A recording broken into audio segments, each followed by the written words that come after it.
விதியை மாற்றுவோம் சித்தர்கள் வழியில். சித்தர் வழிபாடு அப்படிங்கிறத பற்றி தெரியும். ஆனால் இந்த அளவுக்கு நம்ம சித்தர் வழிபாடு செய்யணுங்கிறது இங்கே தான் எனக்கு தெரியும்.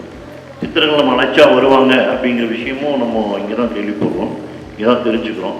எனக்கு ஒரு புது அனுபவம். அதுபோல் அந்த 5 தீப வழிபாடு அப்படிங்கிறது அதனுடைய சிறப்பும், அதனால் சித்தர்கள் நம்மளை எந்த அளவுக்கு இறைவன் கிட்ட கொண்டு போய் சேர்ப்பாங்க அப்படிங்கிற ஒரு பரிபூர்ணத்துவமும் எனக்கு கிடைச்சிருக்கு.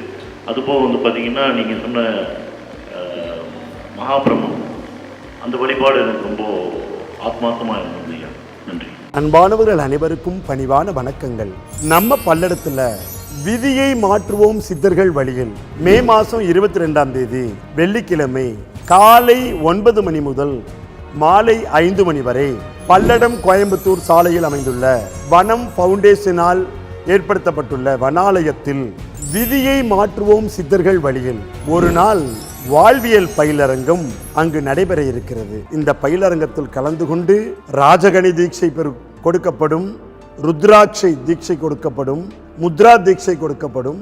இத்தனை தீட்சைகளையும் பெற்றுக்கொண்டு சித்தர்களின் பேரருள் கருணைக்கு பாத்திரமாகி வெற்றி வாழ்வு வாழுங்கள். வாழ்க, வளர்க, உயர்க. விதியை மாற்றுவோம் சித்தர்கள் வழியில்.